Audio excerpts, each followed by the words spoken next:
Well, good morning, good evening, good afternoon, wherever you're joining us from around the world. Welcome back to the proper creation conversations. After our sort of, well, I won't call it a disaster last week, but the whole software kind of crashed on us, and so we were left to being resorted to doing it in Zoom and everything. But we're back to normal now. It's good to be back. It's good to be on the roll, and we've had a nice meeting this week as well about sort of taking creation conversations forward, where we'd like to see it go. We've taken in some feedback and stuff like that. We've got some great ideas. A lot of them we'll be sharing today, and some of the new features. We're joined by John Mackay, of course, and Dr. Diane Eager. No Sam this week because he was unfortunately unable to make it, but he will be back as a regular in the future. But John, Diane, how's it going? Well, at my end, it's not bad. Diane will take over in a moment, but it's sort of raining here. It's been raining on and off for the past couple of weeks, and in Australia, we rejoice in that. How are you doing, Diane? I'm doing well. Yes, you English people have to realise that rain is actually a blessing. It's a blessing in some places. It says that in the Bible somewhere. Yes. But at the moment, it's not raining where I am. I can look out the window and see bright blue sky, which is nice and cheering. Great stuff. Great stuff. Yeah. Well, what we're going to do kind of going forward, we've sort of got a bit of structure with creation conversations, but what we're going to try and do is a couple of new things. We're going to start off with a sort of a personal update, a ministry update. So this is so that you, as supporters of creation research, can keep up to date with what we're doing, including perhaps some of the research, some of the field trips, some of the work that we've been doing. So we'll go around in a minute and do that.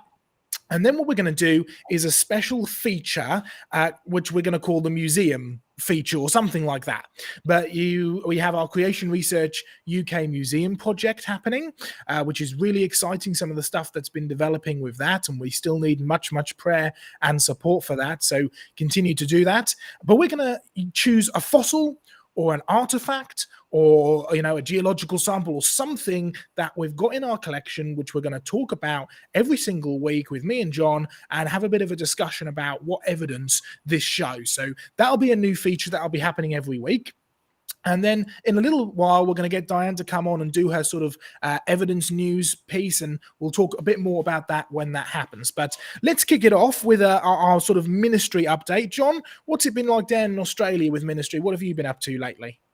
Well, you remember probably last week, those of you who watched, how I had my little iPhone out there in the bush town of Gympie, and that was the only way I could connect. And I had to leave early because we had a group of homeschoolers and families who'd booked into Jurassic Ark, and the day was one of about 33 degrees centigrade. So were we ever grateful for our brand new big shed? Or should I say 2 sheds, because it's still lacking the last link due to council approval and rubber stamping that's needed. And I'll tell you what, the $60,000 to $70,000 we've spent has been unbelievably worth it, because when the kids came to dig up fossils, they had shade. Now, in Australia, shade is wonderful. Right now, people, when I go overseas, I often look for the shade first, because us Aussies spend all our time in the sun and we pay a price for it with skin cancers and things like that. Our skin is not evolving, it's degenerating. But shade, we've got an incredible cover there now at Jurassic Ark. And if you want to know why we need donations, those 3 sheds that have been joined to one are a wonderful blessing, and they have cost and they're worth every cent. What did we do? Well, the kids could dig, but we did a special dig last week, because one reason we put the shed up is that in 2011, the whole site was flooded, right? And I mean flooded big time. We had 16 inches of rain in 4 hours, or 400 mils in 4 hours. Nothing stopped that. There were fossils missing. There were all sorts of damage to the property. Cost us 100 and something thousand to restore it, and we restored it to the full level above the flood height, and boy, did it pay big dividends, as I shared previously. But this last week, we gave the kids a special job, because the shed had now been extended over the most damaged part of the site. And so we said, here's your job. We are on a flood deposit. All of our fossils, are evidence of Noah's flood beyond a shadow of a doubt. Trees without roots, trees without branches, broken bits of logs, shell seeds and things like that. And we said, but you're going to dig up some of the fossils that were buried in 2011. Now, we haven't looked or even seen these fossils for 10 years. And you know what was amazing? How deep do you think some of these fossils were, Diane? Because you haven't been there since that we put this shed up fully. Any idea how deep? No, I haven't. And but I mean, it's 10 years, and all of them were buried in one day. In fact, they were buried in 4 hours.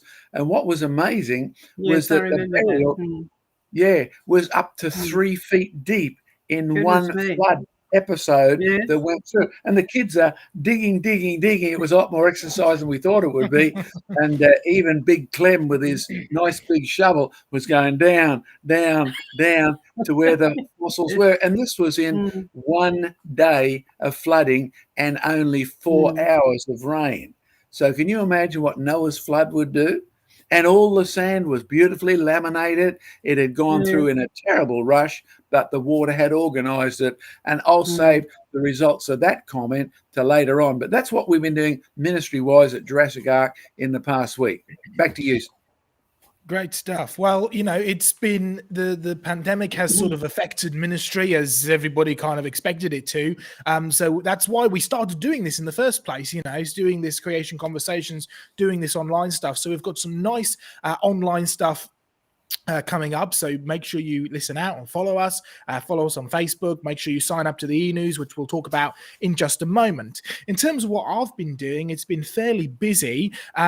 One thing that I'm going to, I think I mentioned it last week, but I've officially started my PhD. And my PhD has got something to do with what our fossil of the week is, which is this here. And we'll talk about that in just a moment, but it's an exciting piece of bone.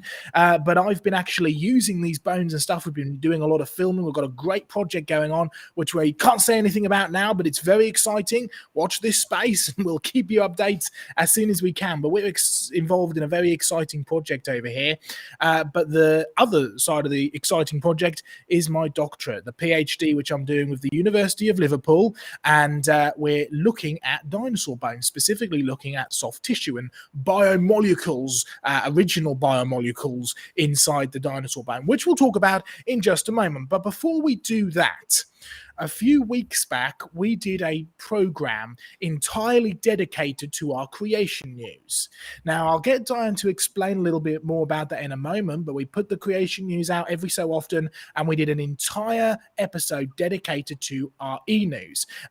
Now, Diane, you're actually in charge of the evidence news, aren't you? You kind of gather the content and edit it through and stuff like that. Is that right? Yes. We just have a watching brief on the normal news that comes out through the general news sites and also some of the dedicated science news sites. And we just look through those and see what's being reported to the general public. So we are looking at things that you will have heard about, sometimes in the general news if they're particularly exciting, sometimes in just the scientific news reports from press releases and things like that universities and journals put out, so that we know what people are being told about scientific discoveries. And then we look at what's discovered. We write a little summary of what was found. We put in the links to the original articles if people want to go back and get more details. And then we help people to look at them from a biblical point of view, because a lot of Christians are afraid to check out the science.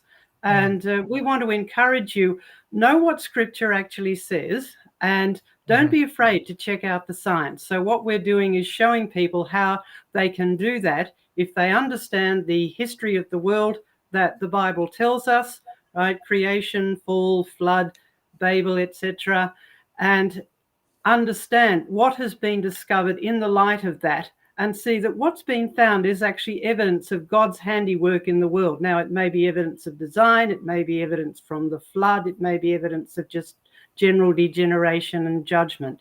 But all of those things are all out there, and we just help people to understand what's being found in the world around them. And we put this out in a newsletter that comes out every few weeks as an email. and it is free Yes. if you want to sign up for it.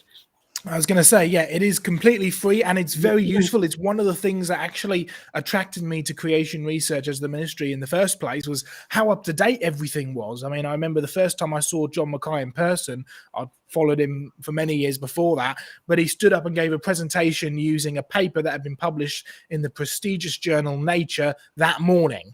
And I thought, well, you can't really get much more up to date than that, right?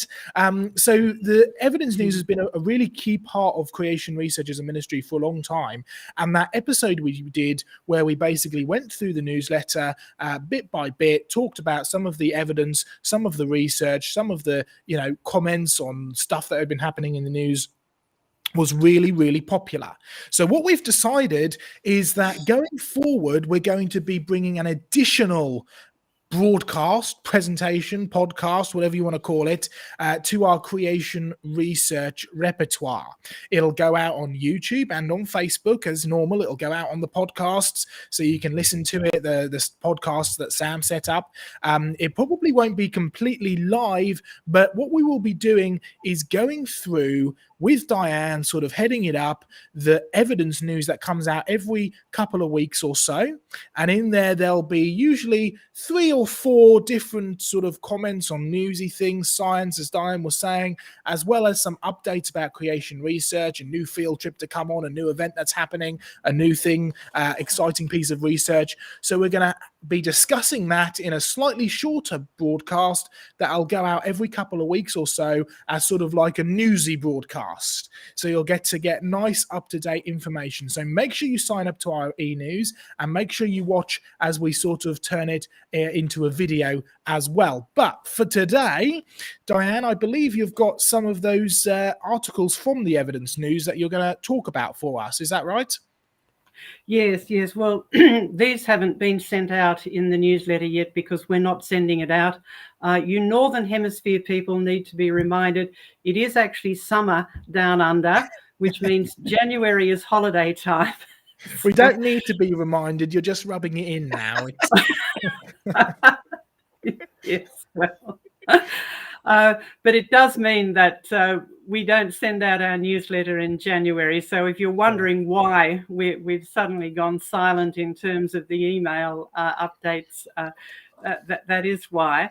However, we do keep looking out for what's being reported in the scientific news, and we will write up these 2 things that we've got to show you today. And the first one is about a fossil. They're both about fossils, and which is quite relevant for the other things we're going to talk about today. And the first one is actually a fossil flower or a fossil flower bud. Shall I bring up your slides, Diane? Photos of it from the yes, that's it. There's your slides. Yep. So if you go to your PowerPoint presentation, you can click through that and tell us all about this fossil flower. Yes, right. So here we are. Here is photos of this fossil flower that was found in Jurassic rocks in China, actually. And so that accounts for its name, which is up the top there, Flora germinus jurassica. And there are a few photos there. Over there on the left top, you can see one of the whole specimens there, which shows you a stem and a fruiting body at the top, a little fruit. And in between that, you can see there's a little flower bud. So you've got in the photos next to that close-up versions of that. Now, these are quite small, but they're quite delicate. Fossil flowers are quite rare, and you can understand why when you consider that flowers are fairly fragile structures and they're fairly short-lived in the whole life of a plant. So they don't get fossilized all that much. So it's quite an event when someone finds a fossil flower. We do have a few in our collection. And if we just go to a couple more close-ups from this original paper, you can see here, there's the branch with the flower bud and the fruit. And up the top is the fruit, and down the bottom is a detailed picture of the flower bud. Now, if we can just finish there and go back to the back to the. We'll come back to the other item first, but whenever a fossil flower is found, the headline in the general science news sites is usually something about solving Darwin's abominable mystery. Now, Darwin's abominable mystery was he couldn't understand where the flowering plants come from because they are significantly different from other plants. Now, if you know how plants are just generally classified, land plants, you've got sort of really little things like mosses and liverworts, and you've got ferns, and you've got plants called gymnosperms, which are plants that do have seeds. But gymnosperm means naked seeds. In other words, their seeds are not enclosed in a vessel, like pine trees and cone plants.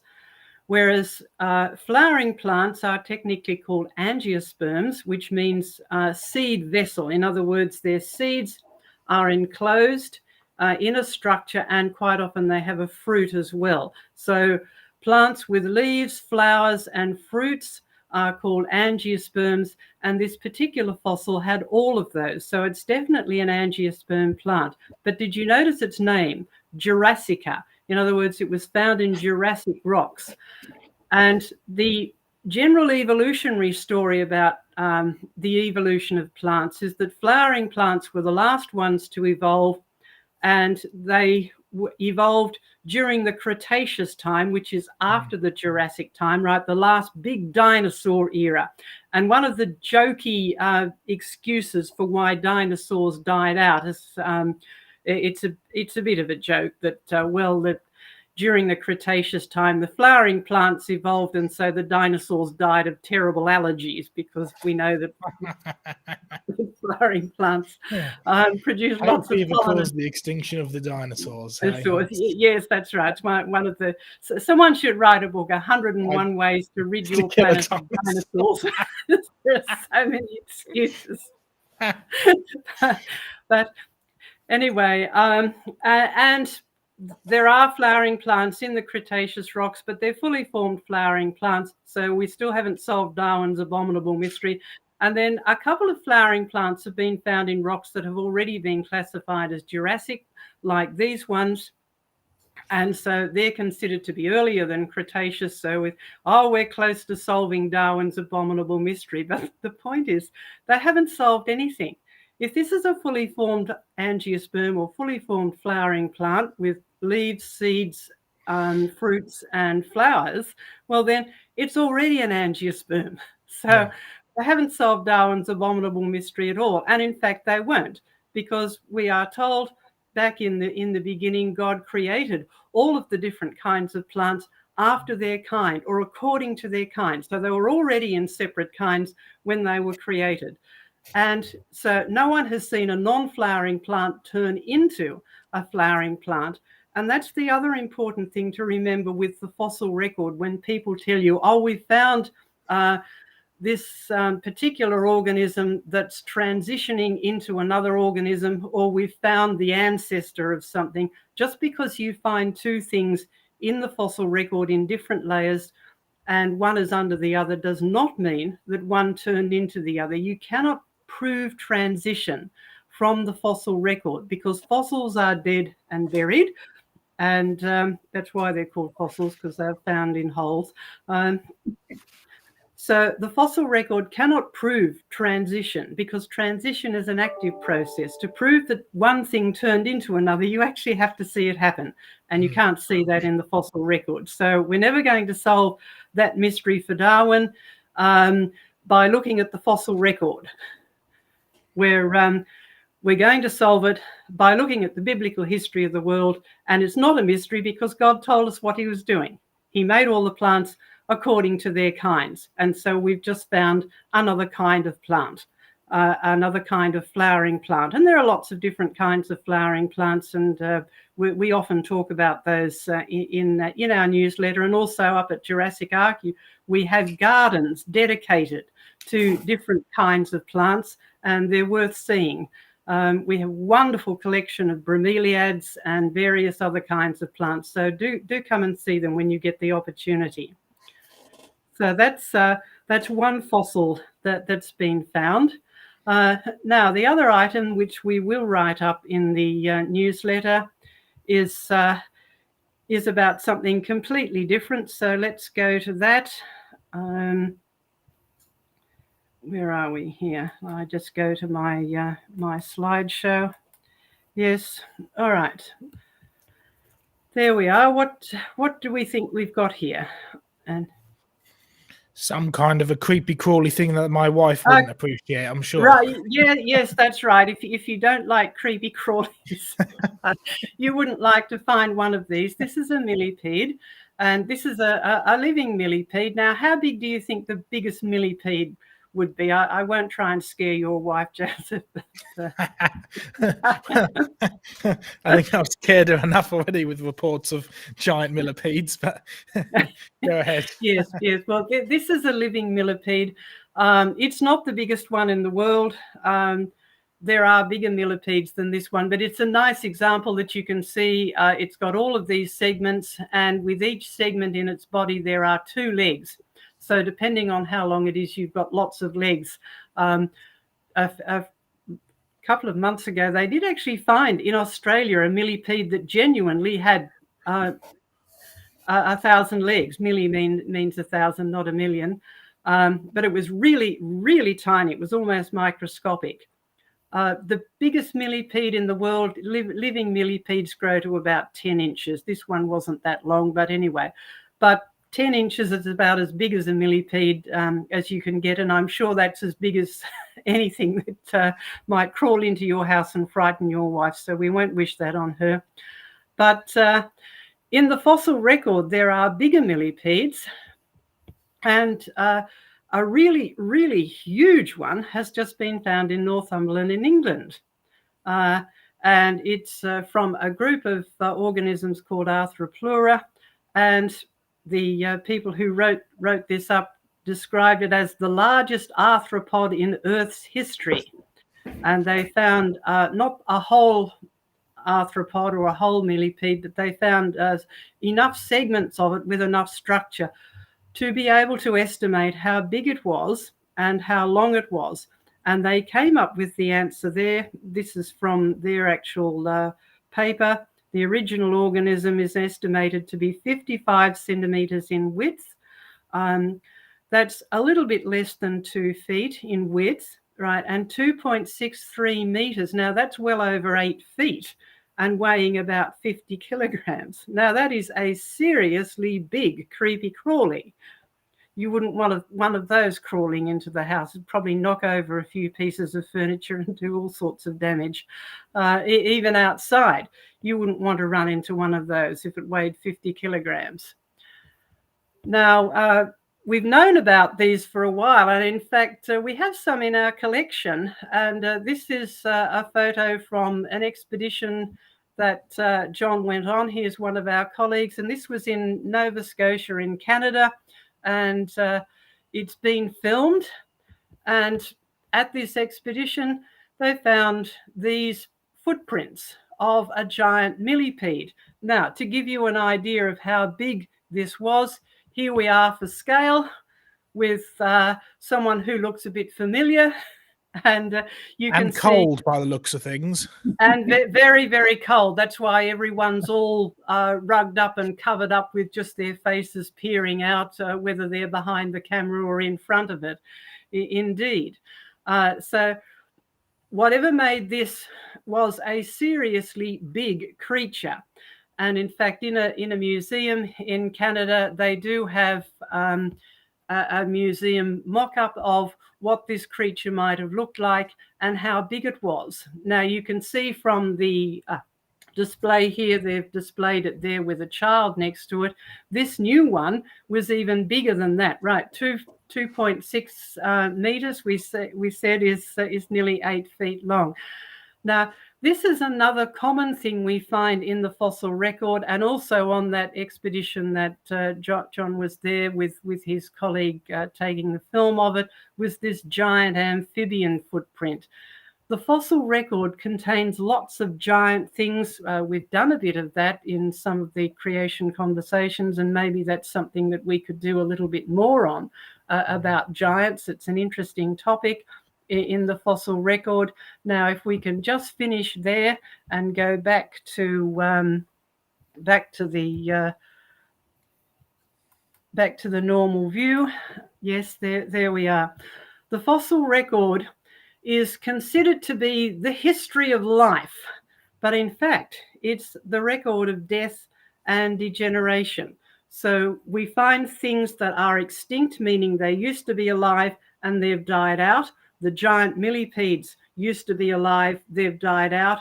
We do still have some millipedes, but they're a lot smaller. So some things we find as really big things in the fossil record, and we have very small versions of them in the living world. So what we're seeing is not the history of things evolving from simple to complex, from small to large, from everything getting bigger and better.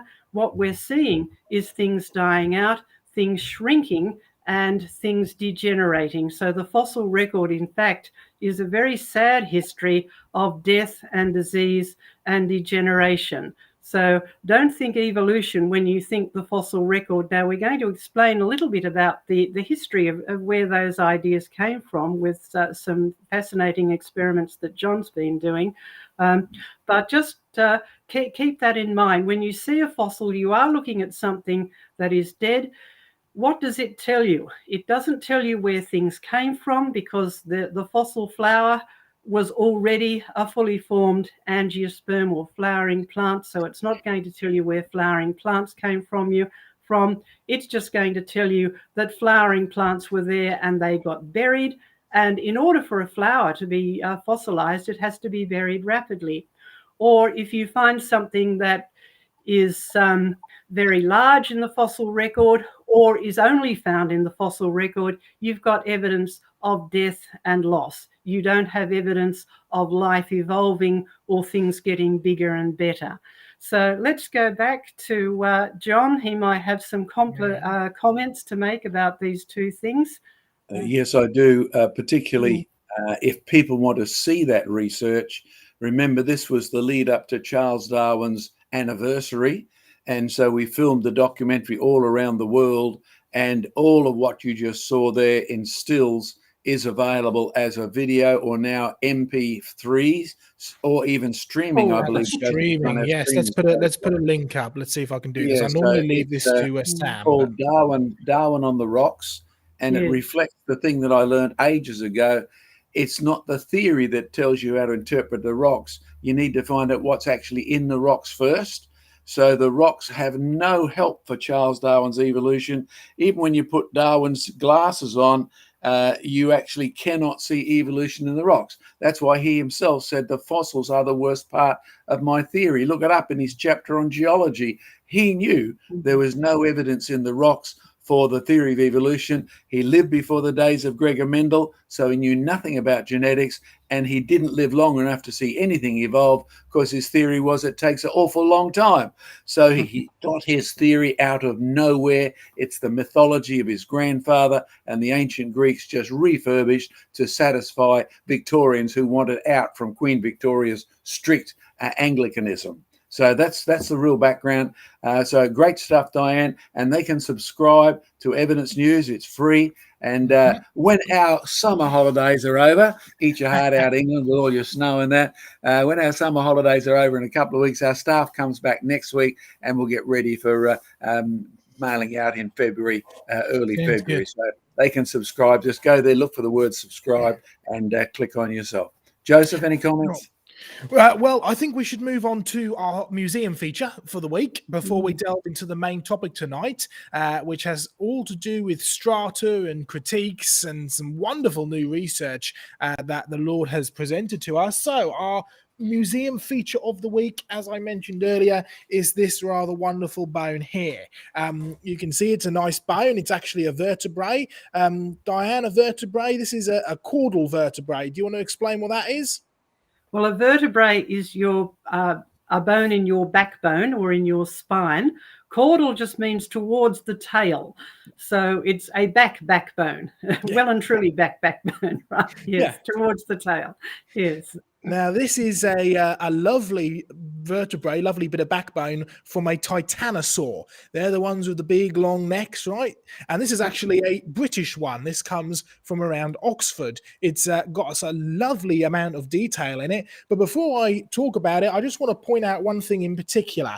If you have a look inside there, you can see where it's been prepared. They've kept some of the original material that it was buried in, the matrix as we call it. And you can see it's got some rather beautiful seashells still buried inside it there. Now, John, you've traveled all over the world digging up dinosaur bones, correct? That's correct. We've even got some titanosaur from Australia. They're Aussie titanosaurs, of course, so they've probably got longer necks than the Oxford ones. But be that as it may, we do have titanosaurs in our collection as well.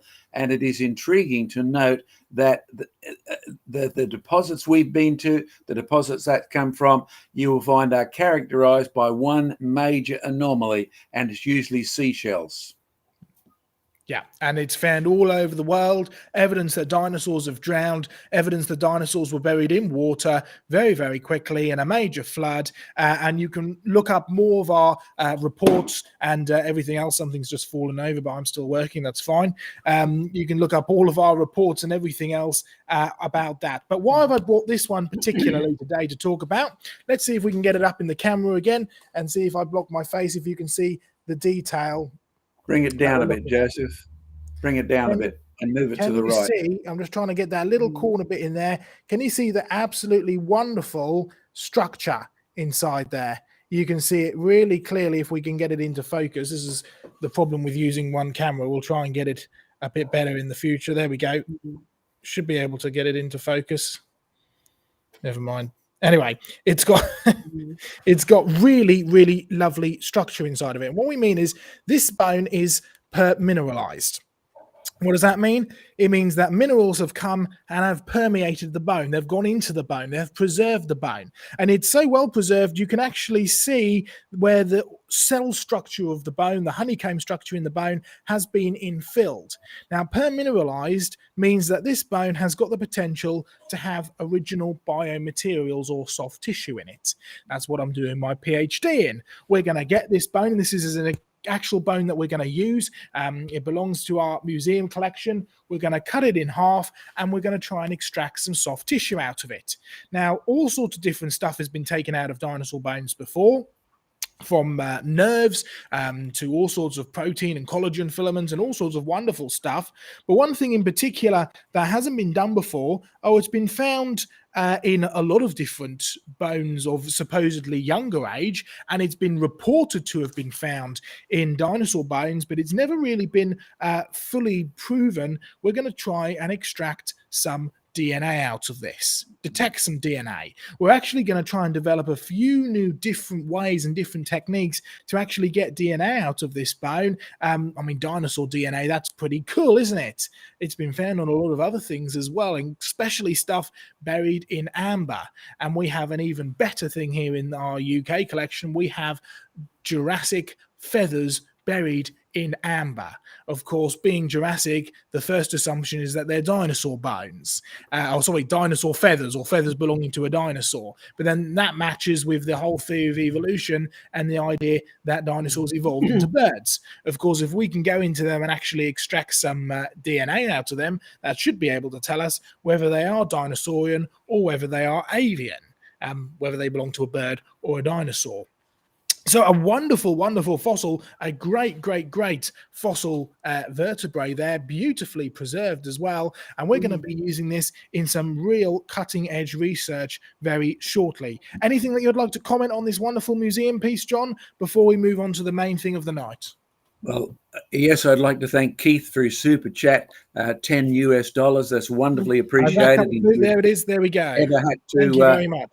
Yes, if you've ever had to do this research, you know it's expensive, as is building sheds. So any donations are really, really welcome, and we're really grateful for them. So, yeah, I think that's great, Joseph. Using the latest techniques on DNA detection should prove fabulous. And in fact, we suggested that we should do this too on our piece of wood. Remember last week that it burned? Right, Oh, this yes, is the piece of absolutely. wood. Yeah. Well, there we are. Hold it up there a bit better. So yes, it suggests there's even DNA in the wood, which would confirm our visual analysis that it's a piece of pine. Visually, even the forestry department says that's pine. That's one of our southern conifer trees, and it would be great to match the DNA and show how little it's evolved. But I do think we'll find one thing.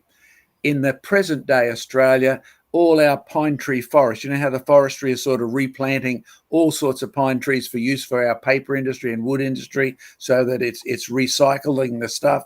But one of the things that's happening is the more we're planting these trees, we're outstripping any natural rate that you'd ever get of growing. And what we're finding is the rate of mutation in the trees is skyrocketing. So we should find that our fossil wood has far fewer mutations than our present day pine trees. And if you had a present day dinosaur, I think you'd find the same. Hey, perhaps we can remake one. Who knows? I don't know. Yeah, it's a frog. It's a frog you need, isn't it? Isn't it? The dinosaur DNA and a frog and all that. Yeah, anyway. Yeah.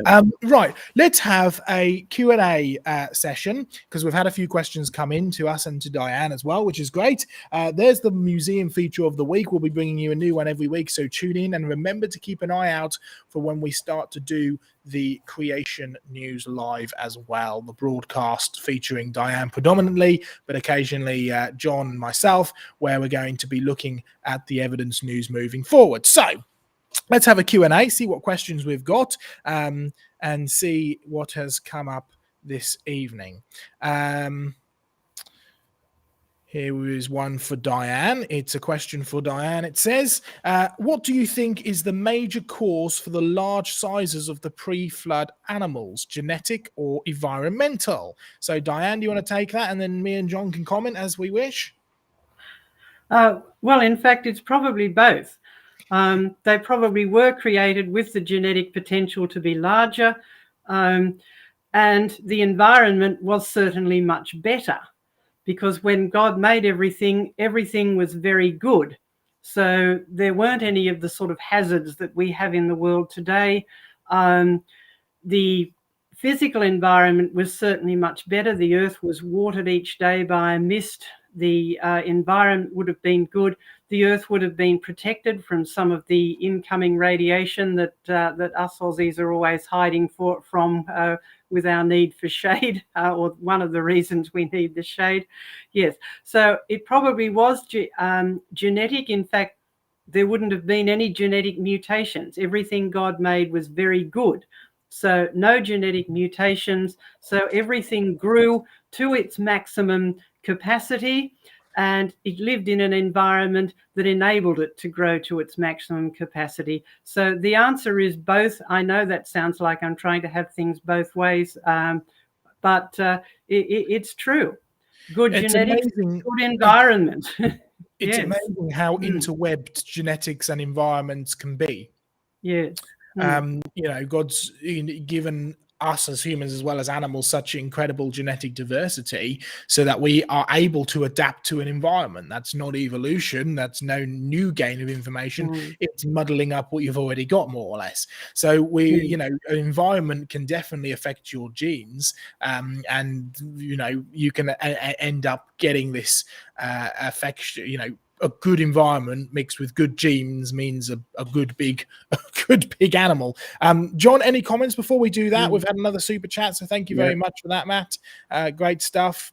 Go for it, John. I appreciated Matt's symbolic cup of coffee with his long arm stretched through the screen, but it didn't quite make it to Australia. So thank you for that. And welcome Kentucky, and tell all your friends that we're currently live, and you can even understand our accents, because I've been down there, So what we've got is another factor that I'm going to throw in that many people I might put them off, John, to be honest with you, but you're trying to do an accent. I know it comes out Indian or Dutch sometimes, but be that as it may, the other factor I've discovered in terms of size reduction is the fact that after Noah's flood, God gave us permission to eat meat, to hunt. Right now, you don't have to eat meat, but we were given authority to do it by God. God gave it to Noah. Even Jesus ate meat after he was resurrected. Right? We need to come to grips with that whole issue of a real change in diet that's related to the degeneration of the planet. But here's one thing I've learned. Having taken my rifle, having lived off the land, you don't go hunting the little creatures. I mean, you look for a little kangaroo. Oh, that'll be tasty. Bang. No, you look for one that's going to give you 2 weeks supply. You smoke it on the fire after the third day so the meat lasts. So you actually only hunt the big ones. And the indirect result of that is progressively you are naturally selecting for smaller and smaller creatures. Now, whether they could ever recover from what we've done to them is a different matter, because the environment's gone downhill too. So if I was to put a giant kangaroo, because remember, they were up to sort of 4 meters, 5 meters tall. If I was to put one of them on our current Western plains where they do really well, there's not enough grass. It's not wet enough to sustain a huge population of mega creatures, or in fact, even a small population. There's just too much drought. There's too little food. So it's not just the drought. It's not just the genetics. It's human selection of the bigger creatures against them. And the size of creatures today is one direct result. Yeah. Great stuff. All right, let's have one more quick question. Keep your questions coming, by the way, because we will have a longer Q&A session at the end of this broadcast. Plus, any questions that we don't get to in this broadcast will not be wasted. They will be kept. Anything that needs some more research done on it, anything that we don't get round to, they're all kept. And at the end of a sort of a cycle, we will have a special Q&A episode just dealing with your questions. So keep the questions coming. You can email us, you can message us, all different ways of getting in touch with us, right? And we will be able to use those questions in our Q&A session on its own. So keep those questions coming. Here's a quick question. Could the fossil be argued to be Tiktaalik? And is the fossil in the same layer? I am assuming we're referring to the amphibian footprint. John, do you want to mention a bit about Tiktaalik and the fossil is there? Yeah, it had its precedent. You know, it was argued as and yet another one of these missing links that was found, and it's gone the way of all missing links. The thing is still there, but the concept of being a missing link has gone. It's just disappeared. It's provably not. You can see Tiktaalik, particularly in many Canadian museums, because it was found in the Arctic sort of regions, and it simply is a creature whose structure is, you could say, it looks like an amphibian. It looks like it worked on the land, looks like it could live in the water, but provably it's not a missing link between fishes and creatures that lived on the land at all. As to whether those footprints could have been Tiktaalik, interesting thought, but we just don't have enough data to confirm the evidence one way or the other. The one thing I do know is from collecting fossils way up in the northern parts of Canada, you don't usually have a vehicle to carry things out, so you have to collect them, put them on your back. So I get my exercise the natural way. For sure. All right, well, that's good. Thanks for the questions. And I've seen there's more questions coming in, so thank you very much. Keep that coming. We will do another longer question answer session at the end. And remember, we will keep all of your questions for a Q&A special in a few weeks' time. What we're going to try and do, by the way, moving forward, is have these topical discussions like we are, have been doing. We also want to get a guest on at least once every few weeks, and we also want to have a special once every few weeks. You'll notice if you look back at some of our past episodes, we'll do a special. We did a Christmas special, we did a Halloween special, we did a climate change special. We try and make him a bit sort of topical, as in, applicable to what's been going on in the world recently, and sort of do a nice special topic there. And then we will have a Q&A session at the end of this kind of sequence of creation conversations where we deal with all of your questions that you've given us, whether they're on the chat, whether they're on the comments afterwards, whether you've sent them in to us. So do keep those questions coming. All right, for the main topic of tonight, for the next sort of 45 minutes or so, we're going to be obviously some questions at the end, but talking about strata, of course, meaning layers. Now, John, in 2018 I came over to Australia. I spent some time at Jurassic Ark. I got to meet our resident rocket scientist, and yes, real rocket scientist, who we actually, one of my favorite memories there is working on these Strata machines, right? And we just built a brand new one. You'd been doing tests for many years. This was a brand new one. It was the biggest one we'd ever made. And we were trying out a brand new concept using a special pump called a Venturi pump, which was Clem's idea. He's our resident rocket scientist, right? And we found the pump was just a little bit too powerful, and at the end of our Strata machine we had no way of fully controlling the flow. And so after puzzling over it with Clem for many hours trying to work out how to do this, and we were coming up with wonderful, great big detailed schemes of designing flow controllers and all this kind of stuff, it turned out that an old piece of carpet did the trick beautifully.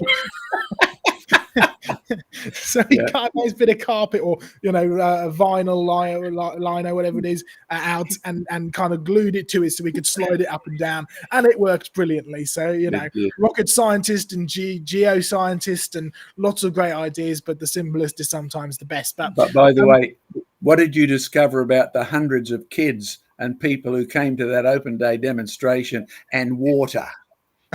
They're certainly attracted to it, aren't they? They loved getting themselves wet and filthy. But that was one of the great things about it, because I remember when you first started talking about this research, it would take a few hours to run the system the whole way through, whereas we were doing it, we did it in sort of 10 minutes. This is back in 2018, and obviously the research has come on leaps and bounds, I understand, in the last couple of years. And most interesting, there's been something really, really key happened in the last couple of days, and I believe it has something to do with this stone that I have in my collection. It's a beautiful piece of sandstone, lots of squiggly wiggly lines. We're going to be talking a bit about those squiggly wiggly lines, but before we do that, John, can you give us an introduction to this topic in particular? What does all this research have to do with this wonderful fossil that I have here? Okay, all sorts of interesting things coming up here, Joseph. Number one, you may remember last week when I was at Gympie, sitting outside in the beautiful sunshine and using my phone to communicate, we did transmit to Joseph a little video clip of a slideshow. And following that, we had quite a few questions and criticisms and things like that. We've got no problems with criticism. Feel free to send them in. It helps us and it helps you. Absolutely. And what we got was people saying, how could that work? How could it be? This person doesn't believe that. This authority rejects that. We don't agree with it. Do you have any real examples, said one professor, out in the real world? So we're going to replay that again, updated in a little while, but we do need some background. So Joseph held up, what was that you actually held up again? Show us, Joseph. This thing here, my rather spectacular megalodon shark tooth. And you probably all recognize that was a shark tooth as well. It's pretty shark toothy like. All right, now enough of that heavy science, Joseph. I'll hold up a little one, right? I've got a bigger one than you, John. Look at that. I know, you've got a bigger one than me. That's all right.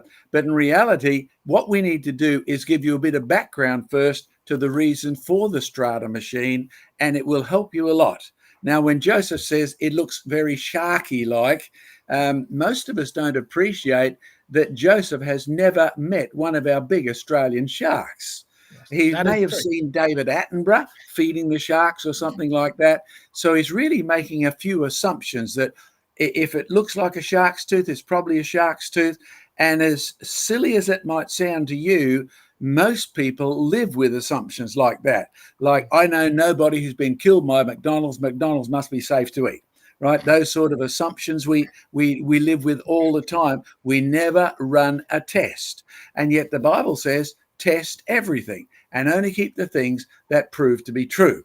So I'm going to hold up a series of fossils and get you to think through, first of all, what am I believing before I get to the evidence? Because I've debated one atheist professor of geology at Oxford, and he was shocked when I pointed out how many things he as a geologist was actually assuming about fossils and rocks. So let's start with the ancient Greeks, because they were the ones who were fully responsible for dealing with words like fossils and shark's teeth. They could see the shark's tooth, but they didn't believe it was a shark's tooth. because they didn't believe sharks lived in rocks. So they said it must be a trick played on us by the gods to deceive us. Now you can follow their logic. They had thousands of gods. Their gods told lies just like they did. If we could get drunk, their gods could get drunker. So the whole of reality was not to be interpreted unless you saw a shark. So you saw a shark in the sea, you'd expect the rocks. Well, they didn't even think about rocks forming under the ocean. They believed the rocks were there. So if you found a shark's tooth in the rocks, it must be a trick played by the gods to deceive us. And that was the common attitude right up to the 1400s, 1500s, even in Europe. The people were Christianized up to their neck. Christianized because the church had taken over the philosophy of Europe. There is a God. But because of the corruption within the church, you end up getting people who fight against it. And one is very relevant to this subject. Let me show you that fossil. Okay. What would you think that is?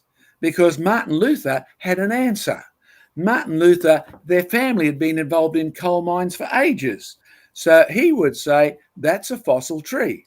And in fact, if you want to read one of the first treatises on fossils and Noah's flood, read the theologian Martin Luther.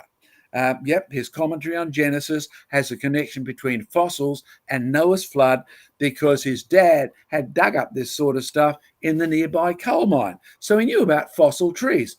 Fossil, F-O-S-S, says Diane, means whole. IL refers to what's in it. This tree would have been associated with a mega deposit of trees that didn't grow there in Martin Luther's mind. What's his assumption? The God of the Bible tells the truth. In fact, wasn't his favorite section in the book of Romans? God has stamped his nature on creation. His logic, therefore, if it looks like a shark tooth, it's probably a shark's tooth. If it looks like a fossil tree, no, he didn't see this fossil tree form. He probably never even dug up a whole one himself. So he assumed that reality can be trusted. The Greeks assumed reality could not be trusted unless it was in your head.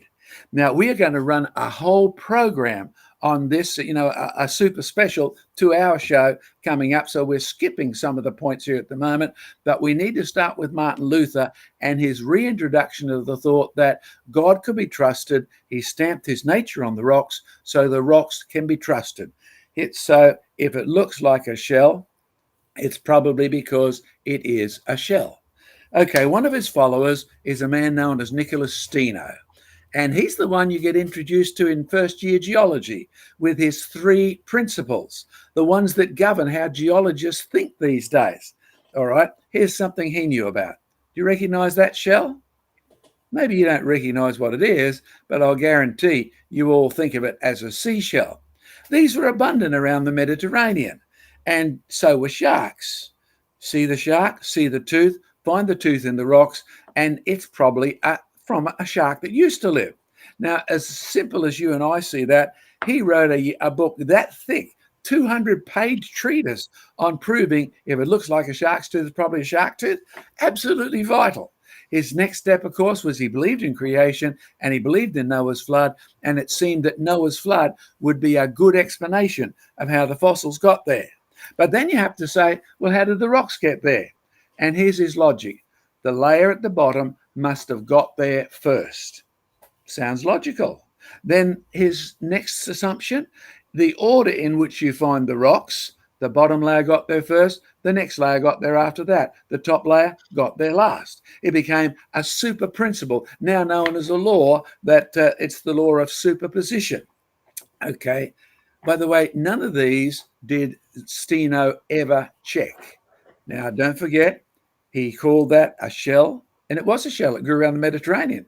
In fact, you can see his biblical influence because he looked at the little cabin on the top and he said, that reminds me of Noah's Ark. So this is an Arca shell. And when you find fossil Arca shells, you know it's a fossil Arca shell because it looks like a living one. In fact, that's the evidence Charles Darwin ignored, and it's the evidence that destroys him. Arca shells are living fossils. They show no evidence of evolving. So Steno, the bottom layer got there first. Steno, the rocks got there in order from bottom to top. one after the other. In fact, he has another law that if you have a bed that stretches for a kilometre or a mile and a half or so, for 2 miles, 3 miles, 10 miles, 50 kilometres, then it's been laid down consistently at the same time until it thins out or disappears by being cut in some way, shape or form. And of course, when you have a look at this, since Steno's time, we've added a few extra principles to this. Let's skip forward a little bit, having remembered that Steno never bothered to test any of these. He just said, it sounds logical. But then it sounded logical to the Greeks that the shark's teeth were made by the gods because the gods deceive us. So sharks didn't live in rocks, so the teeth were deceptions.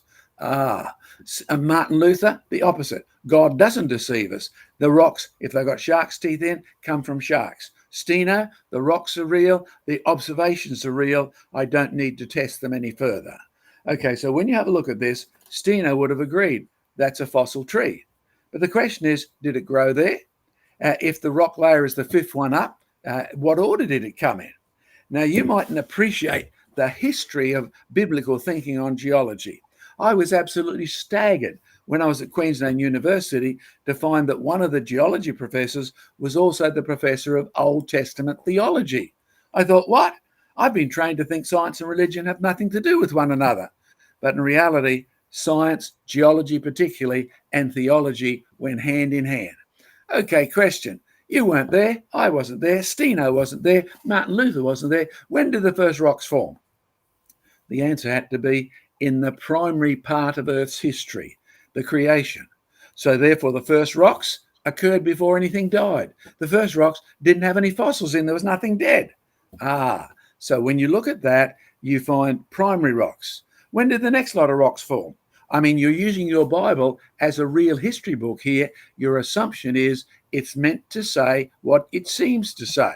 There was a real creation and there was a real Noah's flood. But any rocks formed at Noah's flood formed after death came, and therefore the creatures could be buried rapidly enough to be preserved. So primary rocks creation, secondary rocks, Noah's flood. Tertiary, after the flood and up to when we started looking at them. Are you catching on? Now, this is revealed history, and you are assuming it to be true, just like the Greeks assumed their pagan gods, their untrustworthy gods, were true, and they worked from there. And I shocked that Oxford professor when I said, do you realize what you're believing in order to be a scientist? Oh, but we'll save that for the long program. That's even more exciting. And it's fun to destroy a professor's whole system of belief just by asking a few important questions. Okay, so we're looking at the rocks. Steno said the bottom layer got there first. How do you know? I mean, come on, you know this. You see it in school. The teacher gets a glass, fills it with water, puts in rocks and sand and mud, shakes it up and down, and the big rocks settle down the bottom, then the sand, then the mud, and the teacher says, see, that's how the rock layers form, which would be a wonderful experiment if the world was a glass of water. But it isn't. You see, the only water that's carrying material that could deposit anything is not still like in a glass of water, it's actually moving.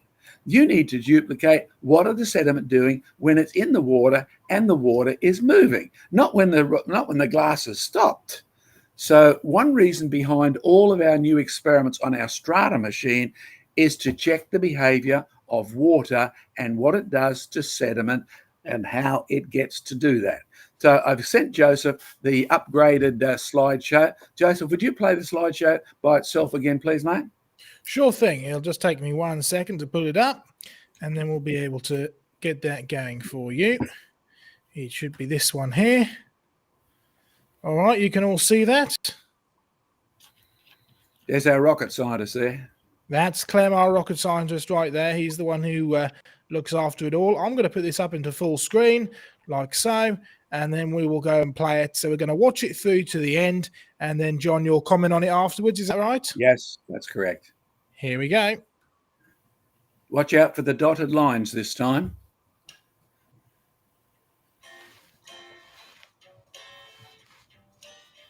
You can see the lines coming. There's a current flow. Closer up. You can see currents going in different directions. Looks horribly confusing, but they're all organized. Now, a real life example. Is that the effect it has? Where the strata go in all sorts of directions? Good question, but challenges everything we know. Oh, that's just to show you that this brand new Perspex had no scratches before we started the experiment. We were not photographing the Perspex, but the effect of the water. Look at that. Fantastic. Now about a real life example. Okay, back to us, Clem, to Joseph. There we go. Okay.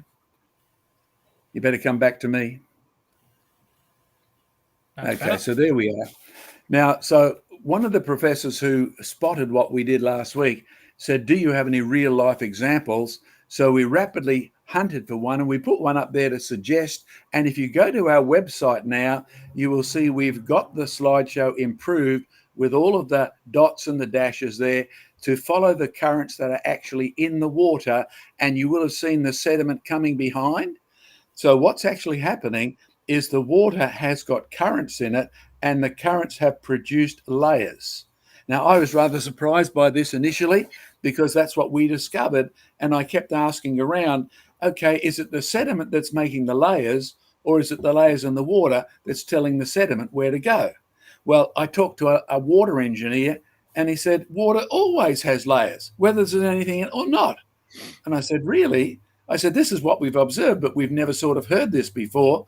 But it didn't make sense to me because I'm sort of 74 now. I grew up post-World War II and I loved submarine movies.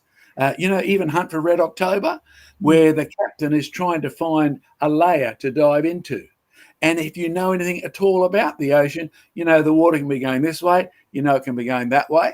The water itself is in layers and you can't see it, but you can feel it. I've traveled in aeroplanes and I remember flying along and then all of a sudden we moved sideways, the whole plane. We just got into a current of air and air behaves as a liquid. It's in layers, whether you can see it or not. And if any dust or cloud gets into it, the dust follows that layer. The layer is there first, not the dust. Now, we discovered the same thing is true in the actual water that we're using around us. The water in the ocean is in layers. The water in streams is in layers. In fact, I sat for 3 days in the currents at the mouth of some of the big rivers in Nova Scotia, just watching that effect and filming it. I tell you what, some research is absolutely boring, but the end result is, wow, why haven't people noticed this before? Who has recorded this? In reality, what you just saw is something that, as far as we can find, feel free to correct us if you know any better, but we cannot find anybody else who's not recorded the presence of the layers. Yes, that's known. The plumbers know that. The outside of your pipes always get the grit on them and the current is slower along the edge of the pipe than it is in the center. Even God knows that because he's designed your blood vessels so that they work because there's layers in the blood. And Diane might want to comment on that later. It's a fascinating effect. Your blood travels in layers in the fluid. And when you look at what we've just observed, is not just the presence of layers. That's known by every plumber. It was known by the water inspector and the chief water counsellor that I contacted to verify this. But the one thing we haven't come across is the fact that some of the layers were going this way, but some of the layers were going that way, and they were all being preserved in their full integrity. Now, some of you have been on the water and you've seen a wind blow layers of water in one direction, and it hits the waves, and the waves are going in a different direction, and they just seem to pass through one another without any damage at all. Now, I've given this thing a name. We've taken a Greek word that means cross, so we've called it chiastic. Some of the rocks I dig up have got chiasma in them, which is a cross, and then we've called it chiastic lamination because the laminations are crossing over and going through each other, and any sediment in them is being deposited without any seeming effect on the others. Now, we've never come across this before, so when you have a look at the slideshow on our website, go to creationresearch.net, click on the research, the exciting research one, then click on number 10 in our Strata research, a fast rock formation, and then click on number 10, or you can click on 9, 7, 8, etc., and find all the research we've done previously. Now, Joseph, I've also asked you, could you bring along a specimen you've got that intrigued you with this? Absolutely. And by the way, guys, you will find links to the research, the Strata machine research, underneath this video. In the description of this video, you've got a link which takes you straight there. Well, I've got a good friend who deals and collects fossils from all over the world, and he actually managed to get hold of this for me. It was absolutely beautiful. But let me just hold it up to you so you can all see. Let's get it nice and in focus for you. Look at that. Absolutely beautiful. I mean, it's a piece of sandstone, but can you see all the squiggly wiggly bits? Can you see the strange thick line that kind of drifts across the center of it?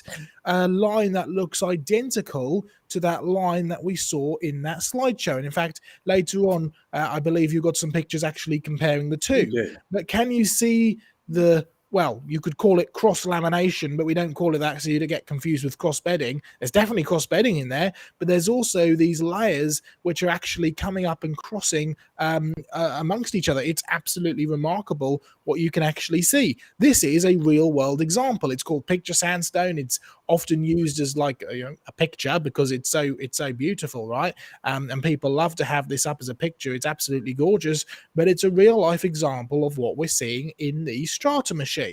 So this, by the way, is not only brand new research, it is real research, and we can match it up to stuff that we see all around us as well. And Joseph, I believe that's Jurassic rock. It's from Utah, isn't it?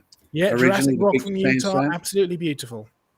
So I've just ordered some specimens of that for our Jurassic Ark for the kids so they can actually hold this. They can watch the Strata machine and then they can see a specimen of this stuff actually formed already. But what we've done is gather a couple of segments here.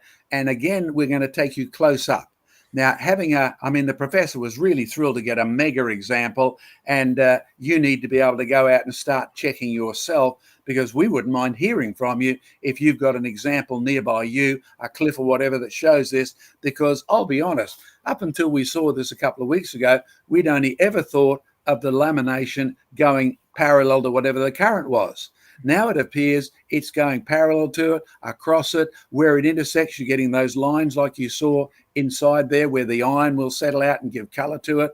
And it produces a bedding within the rock that's going at right angles almost, or curving around. Now, what we've done is we've got a specimen coming up here in which we're showing you the specimen, and then we'll click it through. Joseph has got them again because for some reason I've got the same problem with my computer here. We've had massive computer problems in the last week or so. So again, thank you for all of your donations on the web. It helps us keep these things going. What we're going to do is click through this sandstone specimen, give each picture a couple of seconds, Joseph, so they can see it. And we're putting the lines on. I'll talk over the top, and you'll get a good idea. And then we'll go back to Joseph's specimen just to finish, and then back live to Joseph and me and Diane. And just a reminder, while I'm getting this up, everybody, make sure that you continue to ask your questions as we get through, because we will be having a Q&A session at the end. And like I said, we don't waste anything. So let's get that up nice and full screen so you can see all of the pretty pictures as we run through. All right, John, when you're ready, let's start having a look. Now you can see the sandstone here. You can see different directions, but let's start putting some arrows in. Okay, there's one very obvious bedding direction. The orange color there is just iron that comes down through the water. Next one, Joseph. Now you'll see at the bottom, there's one that's at a different angle, and it looks like it's going at different angles to many things. So Joseph, give us a look at the next one. Now, do you see we've now got 3 different directions? In fact, you would say, how do I explain that using Steno? Steno's concept, the bottom layer got there first. Then they come in order. If you find fossils in the bottom layer, they must have lived and died before the ones that are next. The layers are continuous, but these look like they've been totally intersecting, but are they continuous? Okay, look at that. The big pebbles are going off in a different direction. And this is all in a piece of rock. You just stand there and see meter by meter. Next one. Now, when you look at this, you will find that the rocks, it just appears until you get close up. If you've got a specimen like this nearby, can I encourage you, take some close-up pictures. We're trying to collect as many examples of it as we can. These are brilliant because they are demonstrating one thing. Steno should have checked. The geologist who assumes Steno is correct, and therefore the bottom layer in the Grand Canyon got there before the next layer, probably needed to listen to my old geology professor who actually told us early in my course, students, I hate to tell you this, but the rocks in the Grand Canyon get old sideways. And he never said another thing. I think I now know why. All the laminar in the liquid start at one end and they go sideways. And the type of rocks they're depositing is governed by the properties of the water more than the properties of the sediment that's coming in, including this most unusual thing that we've now called chiastic laminar strata. Next one, Joseph, I think we're just about done. There's yours. Okay, we've close-upped on this. You can see the strata that are coloured in with the beautiful iron staining. The iron staining has come in along the strata, but if you get up closer, particularly on the right-hand side, can you actually see? Some of you have got good eyes, some of you haven't. In fact, if we go one step closer, Joseph, you might be able to see, particularly in the middle, that the strata from the top coming in from the left-hand side are actually continuing through the rock. See the layers underneath? And where they meet, you get that nice deep iron band. And in fact, if you've got good eyes, you can see the same is true for so much of it.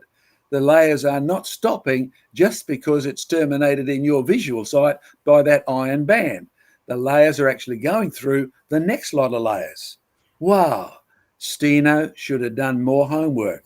Darwin and Lyell, who assumed that the animals that are found fossils in the bottom layers lived and died before the animals that are fossilized in the next layers.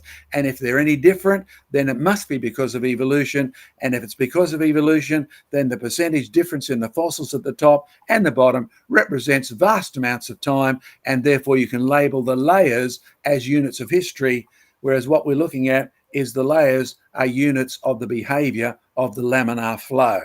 What a radical change. Thanks, Joseph. Back to you and me and to Diane. There's the reference to it. So look it up. A new term, maybe a new discovery. If you find any more examples, send it to us. Support what we do. Chiastic lamination, brand new term made up just for today's program. Great stuff. Whoops. Let's give it that. There we go. Great stuff. And thanks for that, John. I mean, this really is kind of groundbreaking research in many ways. Like you say, this doesn't even have appeared to have been found before, recognized before. And I'm sitting here with this piece in my hand, and I'm looking at the bit which you sort of zoomed up on, which was this bit. And when you get good, you can really see the layers continuing down. It is a mess in one sense, but it's a beautiful mess in another sense. So really, really cool to actually see all of this. And it really does not only throw that whole concept of superposition, out the window. You've got to understand that it was the principle of superposition, as well-intentioned as Steno was, because he certainly believed that Noah's flood was involved. He certainly believed that, this was a catastrophic process. But as well as intentioned as he was, it was his principle of superposition that allowed people like James Hutton to dig up the old Greek ideas of millions of years and use the principle of superposition as the basis to say, well, if the bottom layer got there first, is laid down first, and the bottom layer got there first, the top layer got there last. And so what we're really looking at is a history of time. And Lyell took it one step further to say, well, the bottom layer has to be laid down by the processes that we see today, and it takes a long time to make a rock. So it took many millions of years to get layer upon layer upon layer until you get to the top layer. And then Charles Darwin simply stepped in and said, well, if the bottom layer got there first and it's got there millions of years before the one at the top, then what we actually are seeing when we see life inside these rock layers is a record of life on Earth over millions of years where it evolved all by itself. And so you can really see how the principle of superposition is the basis for the theory of evolution, or it certainly produces the excuse for the theory of evolution. Whereas what we're seeing with the research that you're doing over at Jurassic Ark and the real life examples that we can see in beautiful bits of stone like this is that it simply doesn't work in the real world. You need to have catastrophic watery processes at play. You can see that. Thank you very much as well, by the way, Jerome, for the super chat. And yes, we are working on channel membership status. We've got a few last things need to be set up. I know that's in the plan. We'll be working on some ideas for that. And for John and Diane, who probably don't know what channel membership means, I'll explain to you later. But that's fine. All right, John. Any more comments? And then I think we've got some more questions. No, I'd like Diane to comment, because she commented to me as a throwaway line in one program that the veins, your arteries, exhibit this laminar flow. Diane, would you comment on that, please, as to what and why and how it works? Yes, well, blood is not just one solution, like, salt water or some colored solution.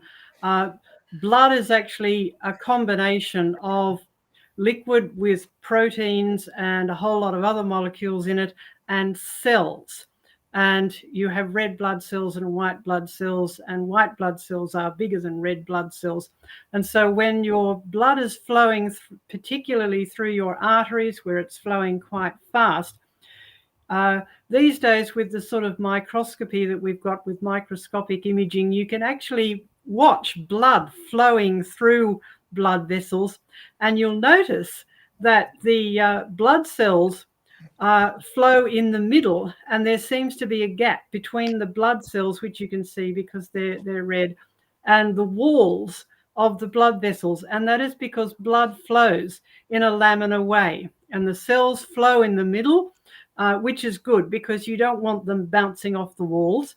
And the plasma tends to flow around the outside. And there is definitely laminar flow in this, and we can actually trace, follow blood flowing with ultrasound scanning these days, using the Doppler effect.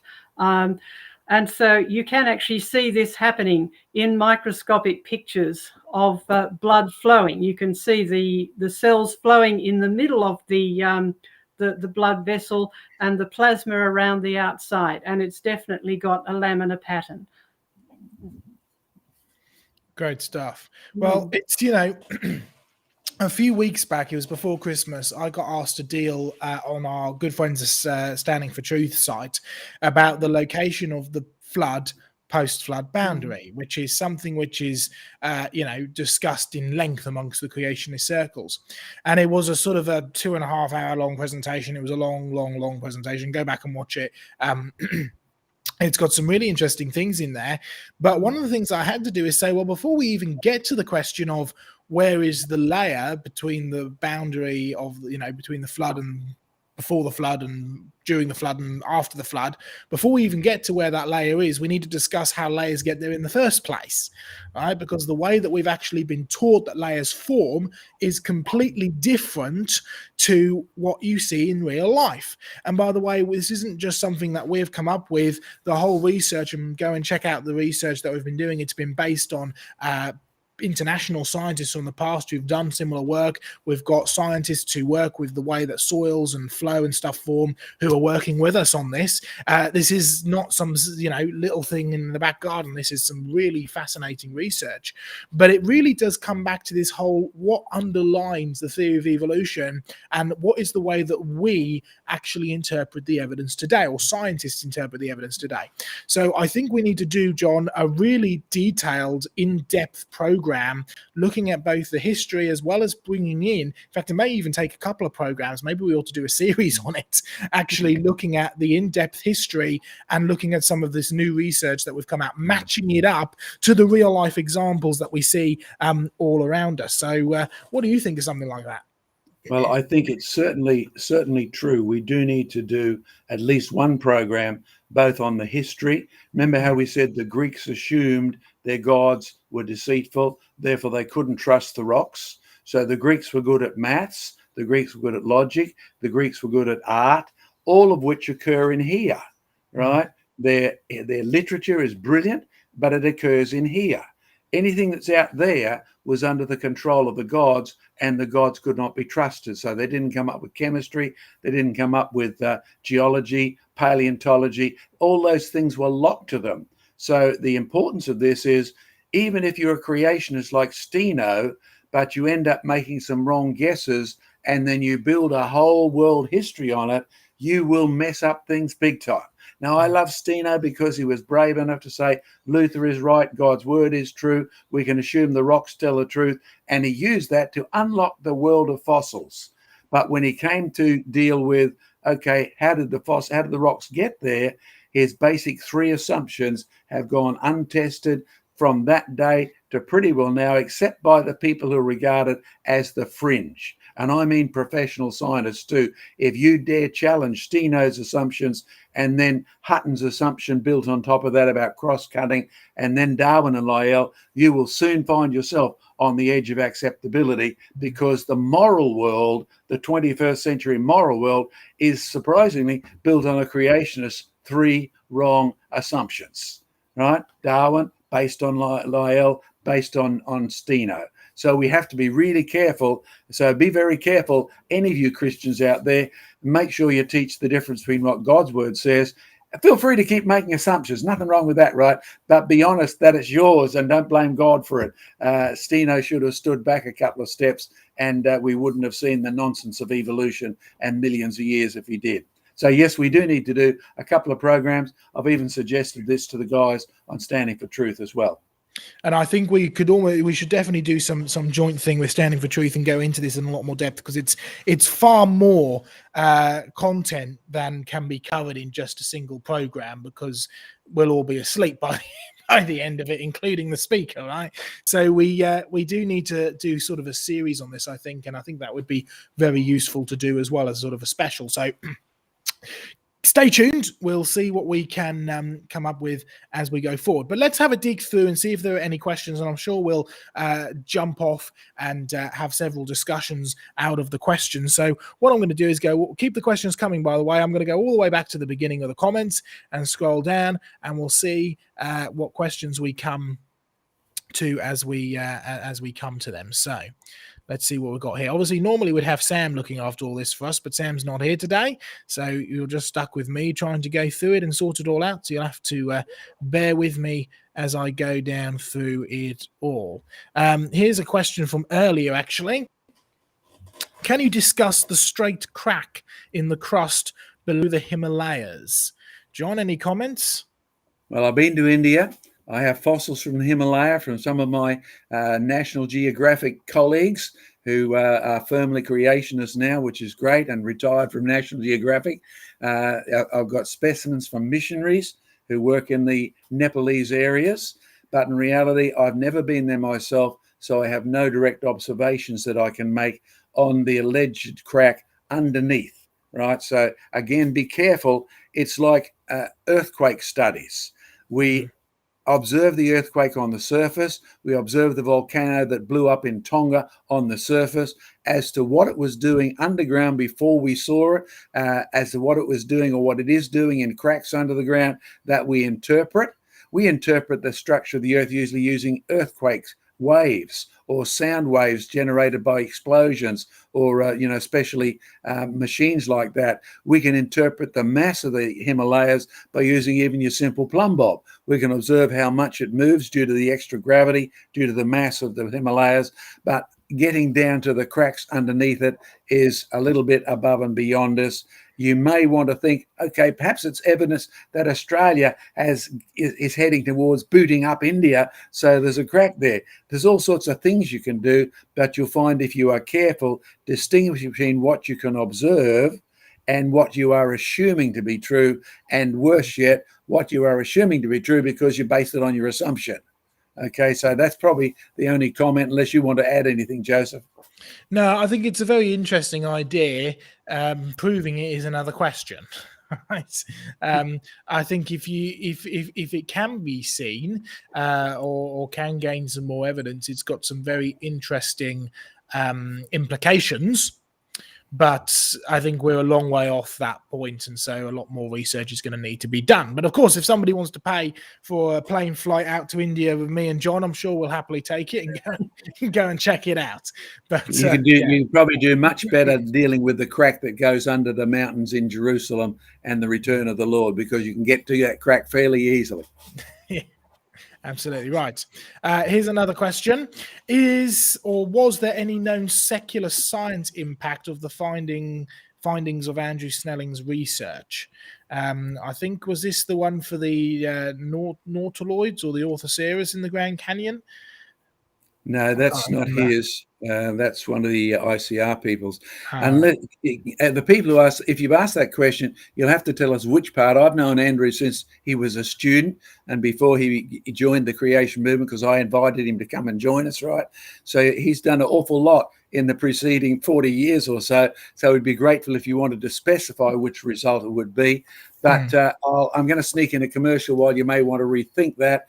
I've got here a copy of our book From Jurassic Ark. So if you can't get to Jurassic Ark, can I encourage you? You can pick up a copy from our English office. You can pick up a copy from our Australian office.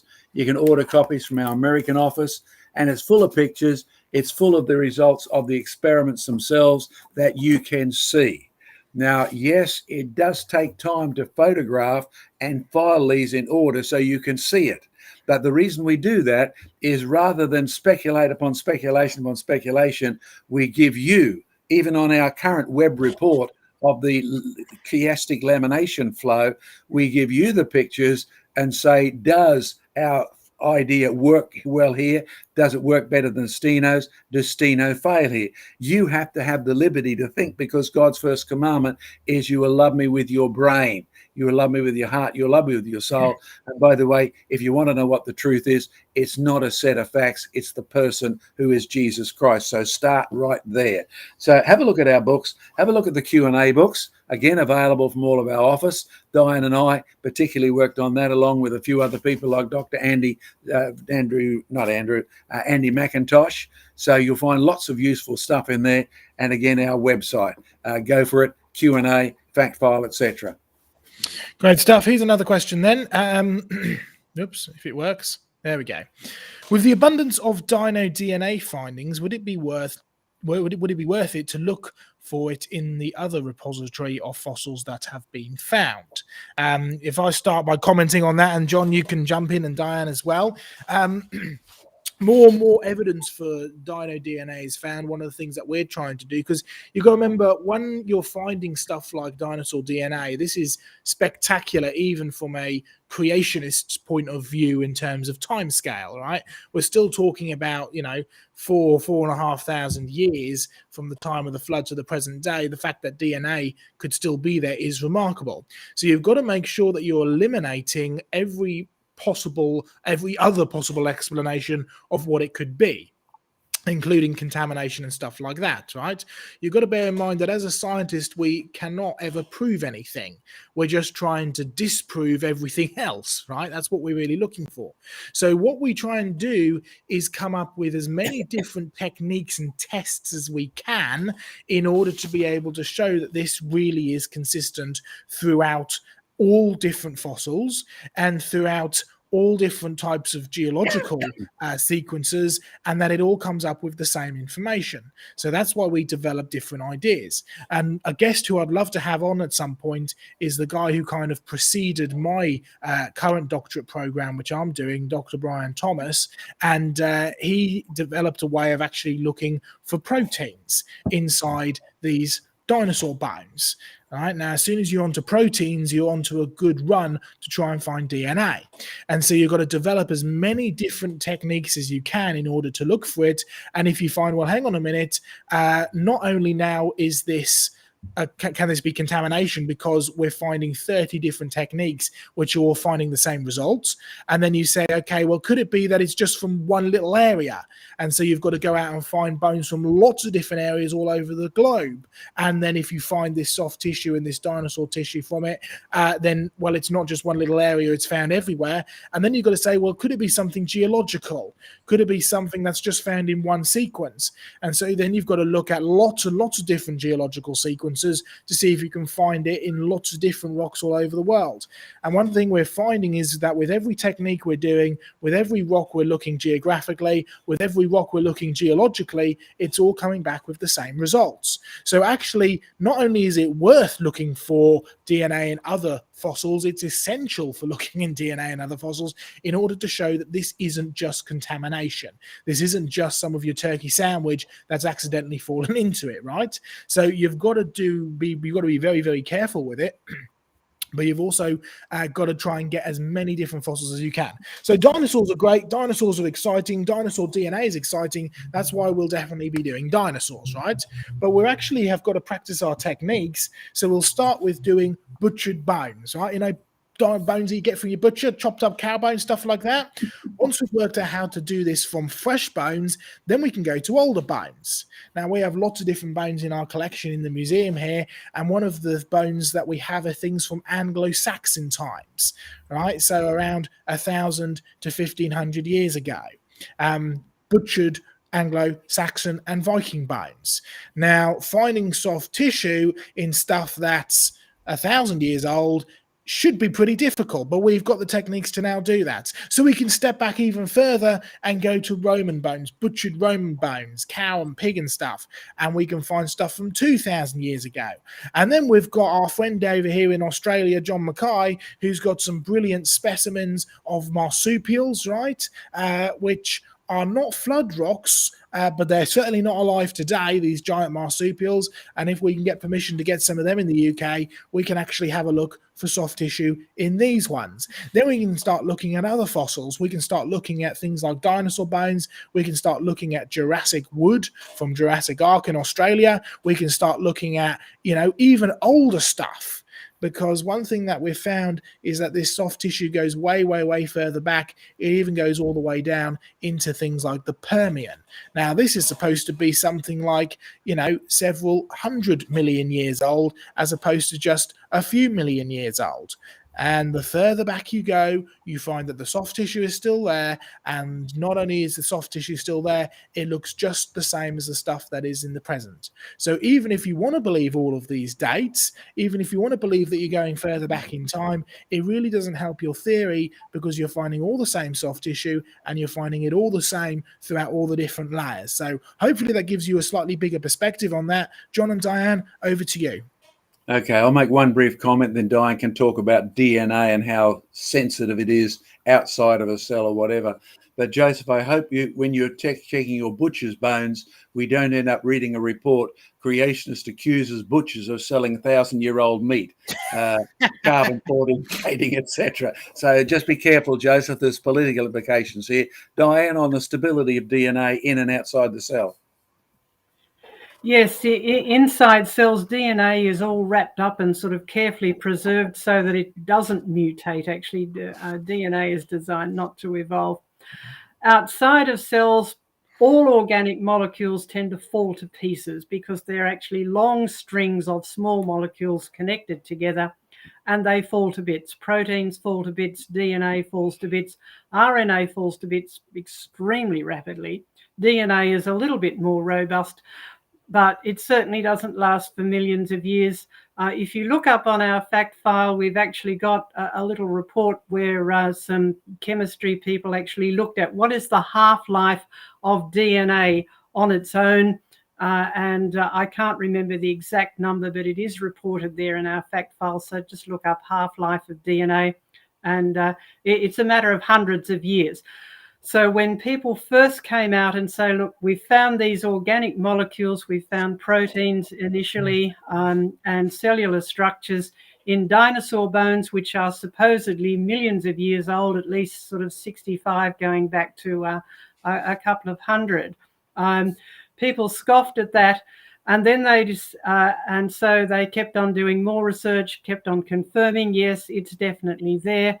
So they then decided, oh, well, something must have altered the chemistry. It mustn't behave like it is now. There must be some special way of preserving it.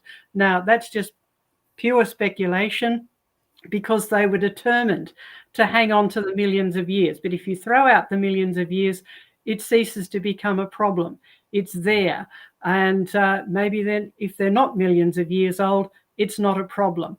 And so they've come up with all sorts of explanations as to why it has somehow been preserved. And you'll find we have reported about these organic molecules found in supposedly million-year-old bones. Those are in our fact file as well. So do have a look at that. But yes, it's something that the secular world is struggling with now, because they've found this evidence. As Joseph said, it's been repeated. They've been very careful with their techniques. It's definitely there. Proteins and DNA in bones that are supposedly millions of years old. So they're left with the problem of how do we explain how we see proteins and DNA behave now, and the supposed age of these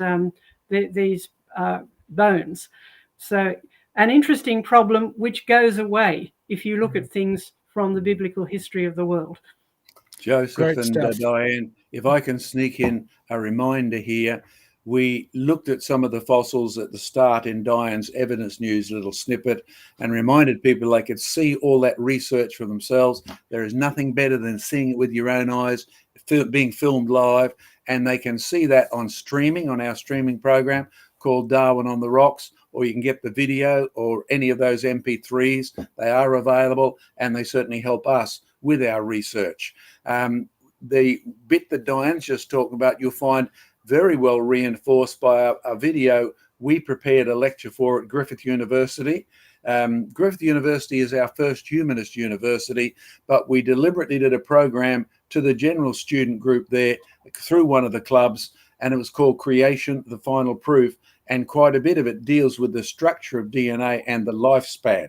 And advance notice, we have been asked to consider running a group for homeschoolers of all ages in New Zealand, hopefully commencing mid-February. There's a promo about it on creationresearch.net, and the woman to get in touch with in New Zealand if you're interested in being part, because it'll be on Restream or one of these, it'll be global. So as long as you can wake up at the right time, you can be involved in that. But one of the units we will be dealing with is a unit we actually designed for use in public schools in grade 12 called Search for the Origin of Life. Right? It fits all the curriculums, and we enjoyed doing it, didn't we, Diane? We did, yes. We did, and it's a complete course, and it will deal not only with DNA and RNA and that, but on measuring lifespans. It's only for the older homeschoolers or older general people who want to get involved. So that's Kathy Creek on the front of our website. Get in touch with her. Let her know you're interested in Wisdom College that we're going to start up hopefully midway through February because of all the COVID lockdowns that have ruined our travel plans and probably yours as well. Thanks, Joseph. Great stuff. Well, we have another super chat come through, donation. Thank you very much from T. Clem. A great donation there, and thank you very much. We really do appreciate all of the donations. It really does help support us in the work that we're doing. Of course, if you can't donate money, you can always like and subscribe and share and get this message out there. It all helps us. So thank you all very much for the support. It's absolutely wonderful. We have another question here, and quite an interesting question, actually. Let me put it up here. What do you think about the theory that the pre-flood world had catastrophes building up to the flood that may account for some of the fossil layers, likewise after? John, Okay. any thoughts? Yeah, I'll open up this one here because in there is a faint flavour of the gap theory, the concept that there was catastrophes before the first created man recorded in the Bible, and that those catastrophes were responsible for producing the fossil layers, and that then Adam started all over again. So you then have Adam's sin building up to the next catastrophe of Noah's flood. Now, you need to understand a bit of history of the background of that. go to creationresearch.net, click on search, click on Q&A, click on fact file. We do have stuff on the gap theory, right? So that's what it's called, the most common name. You will find that it's a theory which has gone around in a full circle. So you start with Steno, 6 days of creation and Noah's flood. He gives the implication. So in 1691, John Ray, English biologist associated with Linnaeus in the classification system, comes up with the thought, if Steno is right, layer upon layer upon layer, one after the other, then the world is far older than the Bible will allow. Okay, we'll deal with that at a full-length program.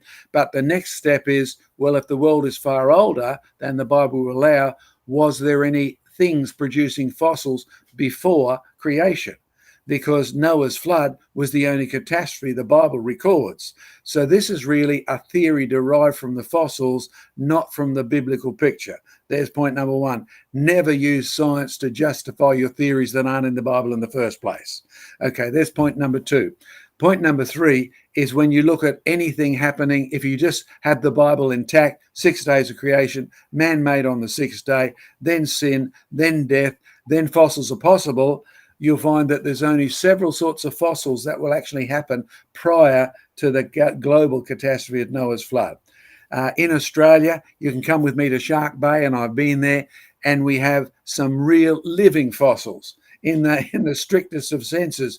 They're living stromatolites, but because they're living, they make stone, right? They embed themselves with stone. They use calcium carbonate, so they're living rocks. They are bacteria constructions, and you'll find that they actually make a rock layer themselves while they're still alive. So they are the sort of creatures that could have formed fossil layers before you get them buried in Noah's flood. So any creatures like coral reefs or any creatures like stromatolites would have made fossils before Noah's flood, and the flood would barely have destroyed them because they're tough rocks. Come with me and kick one, right? You'll break your foot. They make rocks as they live. So those sort of things could have been fossils, but in terms of the ordinary fossil record you're thinking of, the Jurassic, the Cretaceous, all of those global sort of phenomena that sort of are almost unilaterally layered in a mega form, no, those are associated purely with a global type catastrophe. So negative to the question. Yeah, thanks for that, John. I think another one of the issues is, a lot of these ideas, and I don't want to be mean here, but I'm going to say it anyway. A lot of the times you will find that a lot of different creationists who have very, very little field experience will come up with great and elaborate ideas and theories which don't really fit with what you actually go out there and see. They are often engineers or physicists' solutions to a geologist's problem. And I mean that in the nicest way possible, because there's a lot of stuff that you can take out of these ideas and develop further, but they really need somebody actually applying them into the real world. One of the things that I really appreciate about what John is doing is that we're doing experiments, right? We're getting an idea, doing experiments, seeing the experiments happening, and then applying it to the real world, right? With the rocks and the fossils that we see. And so when you're dealing with things like, well, where is the pre-flood boundary? Right? Where's the pre-flood flood boundary? Could it be there are some people out there who put it as high up as after the dinosaurs, right? So after the Jurassic rocks. There are some people who say, well, it's got to be somewhere in between the Permian and the Carboniferous, or, somewhere even perhaps below that, so the Silurian Carboniferous. There's lots and lots of different ideas out there, but you've got to remember, all right, let's have a look at some of the sizes of these beds. Because you find all the way down as low as you can go with your fossil-bearing rocks, you find evidence that it's been a flood, it's flowing water that's washed all these into place, right? Could that be a pre-flood catastrophe? Well, let's just take the Ordovician, for example, right? We've found fossils from the Ordovician. I've personally had the privilege of collecting Ordovician fossils from around the world, particularly in Ordovician limestone. Now, we can fly to Tennessee, and John first took me to Tennessee, and we can dig up Ordovician limestone fossils. There's no doubt about it. It's a catastrophic flood that has produced these. They've washed into place. The fossils are all tipped upside down. We've even found plants in the Ordovician 40 supposed million years before they should be there, right? But we've found plants in the Ordovician which are all pointing in the same direction. They've definitely got flow. It's got this cross bedding and even this new sort of, cross lamination stuff going on. So it's definitely been formed in a flood. Was that a pre-flood catastrophe? Well, where else do we find this Ordovician limestone? Here in the UK, right? Take you up to the Peak Districts. It's exactly the same rock with exactly the same fossils with exactly the same features. So this pre-flood catastrophe had to have reached from Tennessee in the USA to at least here in the UK. And John, do you have Ordovician limestone over in Australia? We do indeed. We not much where I live. Most around here is coal and fossils and Jurassic Ark. They got to come and see Jurassic Ark. So go to our website, see the slideshow. But visit us. I believe that England's thinking of throwing open its borders in the next 18 months or so. Yeah. But you have Ordovician limestone over there, and it's exactly the same, right? It's the same rocks, it's the same layers. Okay, so if this is a pre-flood, bear in mind Ordovician is some of the oldest rocks on the Earth which contain fossils, right? You've only got really the Cambrian before that, and so you're looking at these rocks here.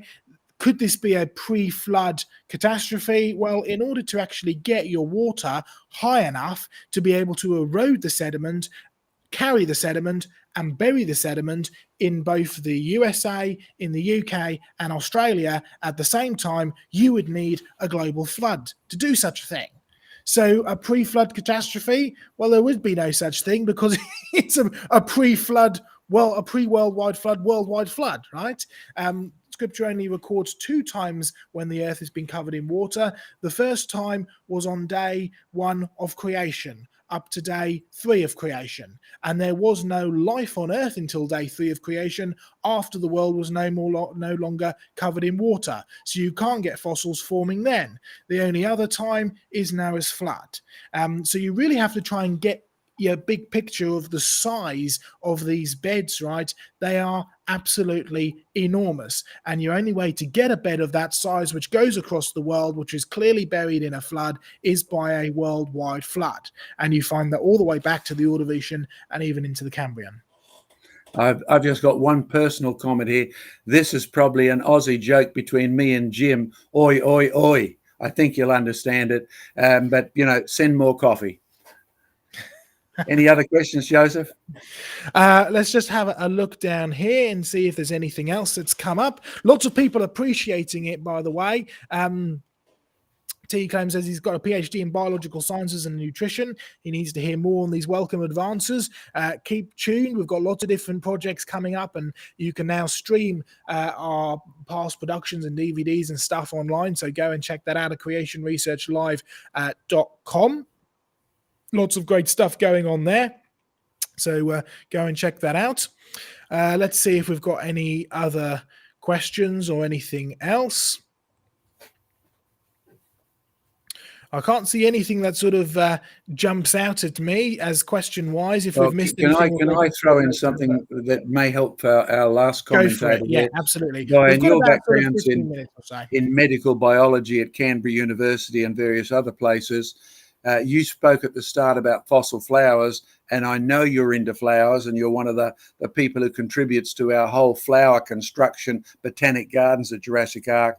And you may remember that when we first started, we were using rotten Jurassic sandstone and growing nowhere, right? It was pathetic. There was no mineral content. It had been totally leached. All the trees had been chopped down at the time of the gold rushes in the 1860s. And we discovered some interesting principles about what you need to grow anything, whether it's roses or flowers. Do you just want to talk about the necessity of interactive biology, that A needs B needs C needs D needs A? Because that may be a real help to people like those doing their PhDs who study one thing at a time. I mean, you remember the old joke about PhD students, you study more and more about less and less till you know everything about nothing. So true. Yes, sadly, that is in the academic world. People tend to dig deep into their little hole, but not many of them stick their head out of the hole often enough to look out into the big wide world. And in fact, one of the important things that I think we do at Creation Research is that we do try and look at the big wide world and see how things all interact. And our experience at Jurassic Ark was exactly that. It was a fairly barren sort of place when we went there. It had some sort of scrubby Australian bush there. It's called dry sclerophyll forest. Because there were gum trees there, but nothing much grew underneath them. And the soil there was basically no soil. As John said, it was basically just sort of rotten sandstone. So we had to move in tons, and I mean tons, of mulch, of mainly alfalfa mulch. And we basically had to build the soil. And it wasn't enough just to actually put in lots of dirt in there and even organic matter. We even had to introduce our own worms. And I remember the day we saw the evidence that our worms had actually reproduced and spread through these tons of mulch that we'd spread out. And we really rejoiced, didn't we, John? I remember that. And I took a few photos of them. It was worth taking photo of them. And so we saw the evidence there. You needed the proper mineral content, you needed the organic matter, and you needed the living things as well. And if you looked down into that soil, no doubt you would find that there are fungi and microbes and all sorts of other things in there, as well as the worms that we could see. The living world works by cooperation. It doesn't work by competition. Yeah. And it works by things interacting. So when God says that he made things in a very brief time back at the beginning, that all makes sense, because that's what we see in the real world now. We don't see things living in isolation. We see things living in communities that all need each other and all contribute to one another. We have whole functioning ecosystems, and we had to basically build a functioning ecosystem for our Jurassic Ark gardens to work. And it's taken a long time, a lot of effort, and a lot of additions, but it has worked because we kept that principle in mind.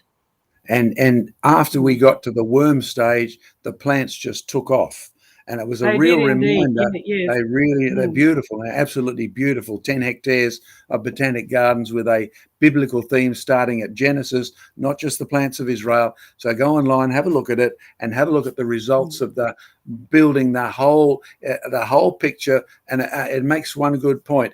When you start with a evolving world, you can never develop anything by itself, because you need everything or you get nothing. I mean, when you put those worms in there, the last part of the puzzle was there, and everything's being released and recycled, and the plants just took off. In fact, it also reminded us that the planet and the sun had to be there before plants could even get underway, and the planet had to be a certain size, because if you added the wrong size worms, there wasn't enough gravity, they'd float away. So everything has to be ready, or nothing will work at all. So when you're doing PhDs, remember that your study is a little part of a grand designed whole in which all of the parts must interact in order for any part to have any effect at all. And something really that's always really fascinated me, and Diane briefly mentioned it just there, was these fungal interactions.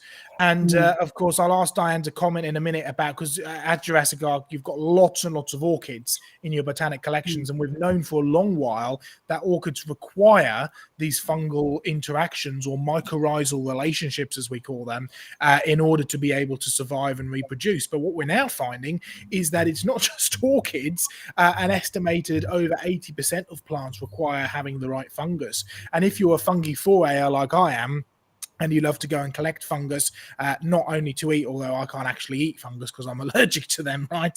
I love to collect them, to identify them and study them, right? And look at them and all their beauty. They're unbelievable, incredible organisms. But you find that you'll have ones that are associated to particular trees. You'll have some where the relationship is broken down to the point where they're parasites. In some cases, it's broken down even more to the point where they'll actually kill the tree. But the vast majority of these relationships relationships are a symbiotic relationship, where essentially the plant needs minerals that it can't extract itself, and the fungus will grind up and crush up the minerals in order to be able to feed it to the plant in a state that it can digest.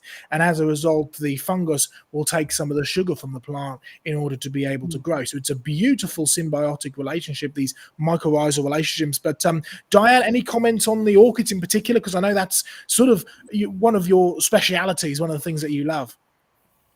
Yes, we do love orchids at Jurassic Ark, and we have a splendid collection of them, and you can come and see them.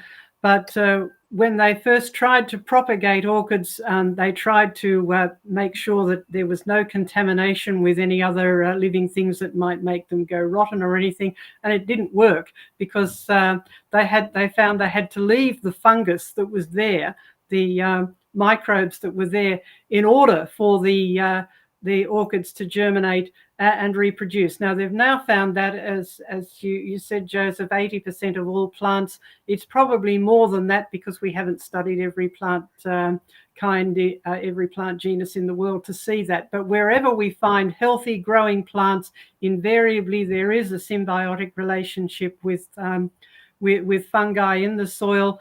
Some of them may have lost that as part of the general degeneration of plants in the world. That probably explains why some plants have gone extinct. And we get a little taste of that when they've tried to re-establish forests. And we had some experience with this when we tried to grow a lot of different types of gum trees to show the gum tree kind. And a lot of those died. And our colleague from Tasmania, who actually has qualifications in forestry, said, they have found that when they're trying to re-establish forests where the land has been clear-filled and they want to regrow trees, they have to actually import some of the soil from where these trees are now growing. And of course, it's not just the mineral content of the soil, although that does matter. It's also the living things that live in that soil, the microbes and the fungi. So again, wherever we look in living things, we always see interaction and cooperation.